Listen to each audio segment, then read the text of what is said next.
Bismillahirrahmanirrahim. Assalamualaikum warahmatullahi wabarakatuh. Selamat siang teman-teman sekalian. Saat ini kita di siang hari ya. Ketemu lagi dengan saya, Dr. Sofia, selaku penanggung jawab vaksin di Permata Cibubur. Kali ini kita akan menyongsong nih vaksin ketiga atau bisa juga dibilang booster ya untuk para nakes dan juga SDM rumah sakit. Nah, makanya kali ini kita akan mensosialisasikan, men-sharing tentang info-info yang kami dapat untuk vaksin booster kali ini. Nah, mari kita simak ya. Jadi, vaksinasi COVID-19 dosis ketiga, atau ada juga yang bilang booster, itu untuk kesempatan kali ini, untuk tahap pertama ini memang dikhususkan hanya bagi SDM kesehatan yang ada di Vaskes, baik vaskes klinik, puskesmas, ataupun rumah sakit. Kenapa sih kok diberikannya kepada tenaga kesehatan dulu, bukan umum? Ya memang kan karena yang untuk umum saja, vaksin dosis pertama kedua ada yang masih belum gitu ya. Dan nanti kita bahas lagi lebih lanjut alasan-alasan kenapa nakes lagi yang duluan diberikan daripada masyarakat umum. Ya, pertama kita perlu tahu juga nih, apa sih suntikan booster itu? Kalau kita lihat vaksinasi yang lainnya selain COVID, juga ada beberapa yang memberikan suntikan booster. Seperti kalau anak-anak tuh DPT, gitu ya. Kemudian hepatitis B, juga ada yang suntikan booster diulang dalam beberapa bulan atau tahun. Nah, dosis suntikan booster ini digunakan untuk memicu sel memori tubuh untuk mengingat lagi jenis infeksi sehingga memperkuat sistem kekebalan terhadap varian asli dan varian berbeda. Jadi memang ini dosis tambahan, kuncinya dosis tambahan ya. Ada dosis dasar, kita kan sudah dapat vaksin dosis 1 dan dosis kedua. Ada yang Sinovac, ada yang Astra, itu kan semua 2 dosis ya. Nah, sekarang ditambahkan lagi dosis ketiga atau dosis tambahan atau booster. Oke. Nah, ini dia. Mengapa ya nakes atau SDM kesehatan rumah sakit atau klinik saja atau pusat saja yang perlu divaksin booster, yang masyarakat umum belum? Ya, lagi-lagi ya, tenaga kesehatan itu kan merupakan garda terdepan dalam penanganan pasien COVID-19. Dan resikonya juga tinggi untuk tertular penyakit COVID-19 ini. Sedangkan kalau masyarakat umum atau yang lainnya mungkin tidak setiap hari bertemu dengan pasien-pasien COVID-19. Sedangkan kalau tenaga kesehatan pastinya setiap hari itu walaupun nggak ketang satu gitu ya, insya Allah ketemu deh pasien COVID-19. Jadi kita sebagai tenaga kesehatan sangat butuh sekali untuk diberikan vaksin tambahan ketiga ini. Dan dari hasil penelitian, 6 bulan sejak vaksinasi nakes yang pertama sekitar bulan Januari-Februari itu ya, antibodi diketahui mulai berkurang. Sehingga penting bagi nakes untuk diberikan vaksin booster ini, terutama untuk menghadapi varian-varian baru.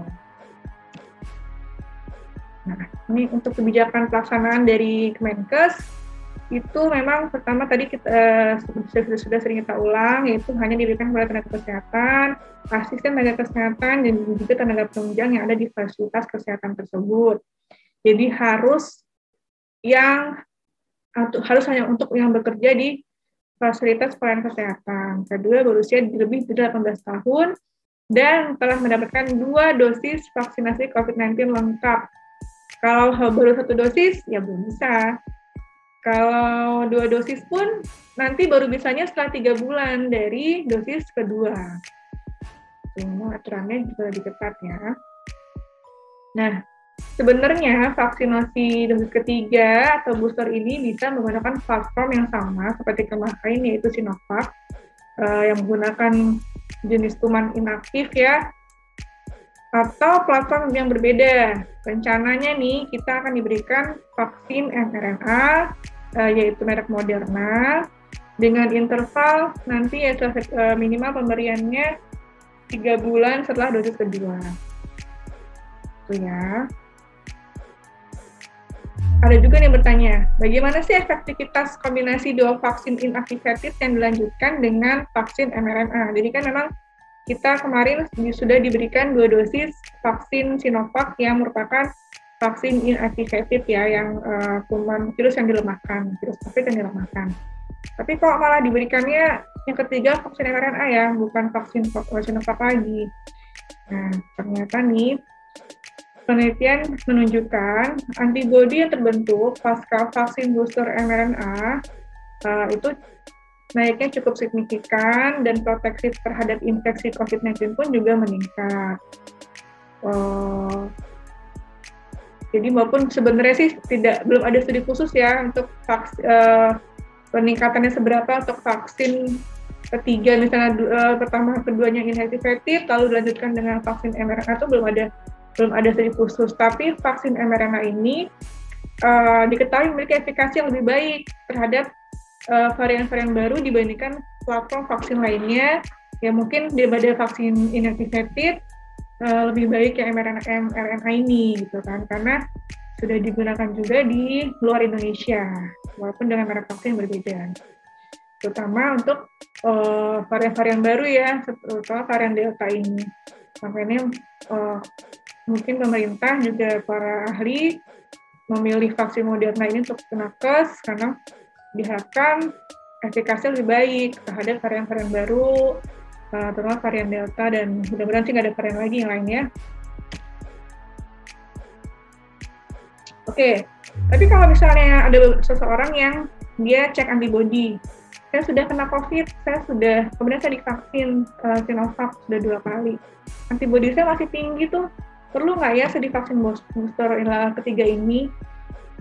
Dari para ahli sih sebaiknya tetap melaksanakan booster dengan platform mRNA ini, karena kita kan belum tahu ya cut-off antibody yang terbentuk pasca vaksinasi kedua kemarin itu secara pasti belum diketahui berapa nilai protektif terhadap infeksi COVID-19. Jadi nilai pasti antibody yang benar-benar melindungi kita dari infeksi COVID-19 itu ya masih meraba-raba ya, masih belum pasti, belum jelas.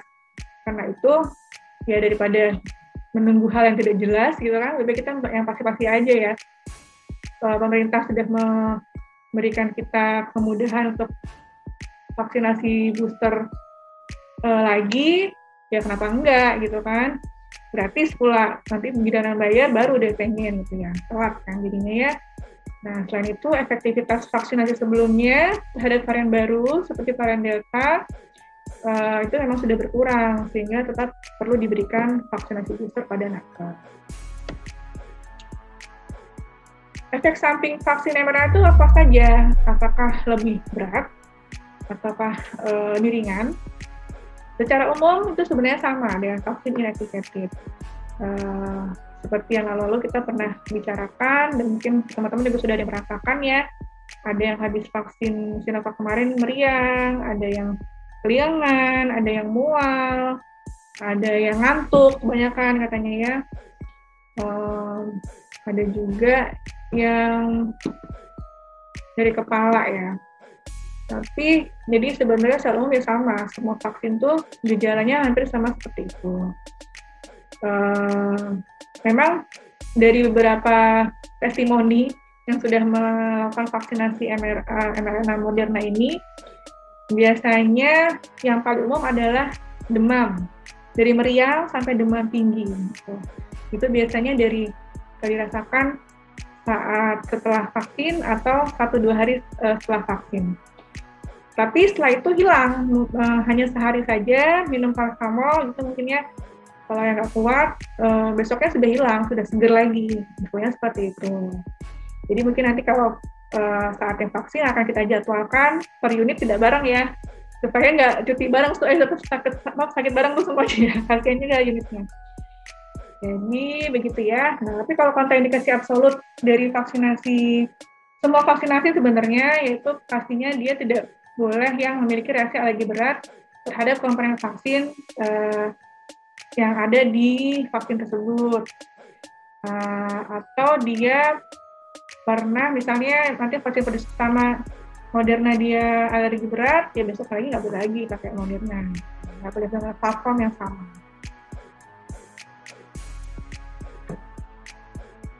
Nah, vaksin sekarang Kemenkes sudah memperbolehkan vaksin untuk ibu hamil dan menyusui. Nah, alhamdulillah ya, karena beberapa kasus ibu hamil itu COVID-nya lumayan berat dan sampai mengakibatkan kematian. Dan alhamdulillah setelah melalui beberapa penelitian dan mungkin pengamatan, vaksin yang diperbolehkan itu ibu hamil sudah boleh diberikan vaksin, terutama vaksin Sinovac, Pfizer, dan Moderna. Untuk vaksin di luar 3 itu tidak boleh dulu. Seperti Astra itu belum ada izinnya ya, belum dibolehkan. Dan dibolehkannya pun itu hanya untuk usia kehamilan di atas 13 minggu. Kalau di bawah 13 minggu, jadi di trimester awal pertama itu masih belum dibolehkan. Lebih aman lagi mungkin ibu hamilnya konsultasi dulu dengan dokter kandungan, apakah aman, karena emang tensi juga screeningnya ada khusus untuk ibu hamil. Kalau memang nanti aman, maka silahkan melakukan vaksinasi. Oke, untuk penjelasan vaksinasi ketiga Moderna mungkin seperti yang tadi di atas ya. Sebenarnya hampir sama seperti vaksin Sinovac sebelum-sebelumnya. Dosisnya 1, kedua itu juga selangnya sekitar 1 bulan. Tapi maaf, kita hanya melakukan vaksinasi ketiga itu 1 kali dulu saja. Untuk vaksinasi keempatnya itu belum ada info lebih lanjut. Oke, nanti kalau sudah ada vaksinnya akan dikabari. Kemudian ini tambahan ya. Jadi ada beberapa pertanyaan mengenai efikasi vaksin COVID-19 itu seperti apa sih? Dok, kok udah divaksin tapi ada yang masih sakit kena COVID. Tapi kan kalau kita lihat sebenarnya ya memang vaksinasi itu bukan membuat orang kebal, nggak bisa kena COVID tuh ya enggak, kan nggak ada yang bilang seperti itu ya. Kadang orang salah sangka menganggapnya seperti itu. Pengennya kalau udah divaksin biasanya nggak bisa kena COVID. Ya nggak begitu. Harusnya kan pemikirannya ya vaksin itu untuk melindungi kita dari pertama mungkin bisa tidak kena COVID, kedua mungkin kena COVID tapi tidak sampai gejala berat.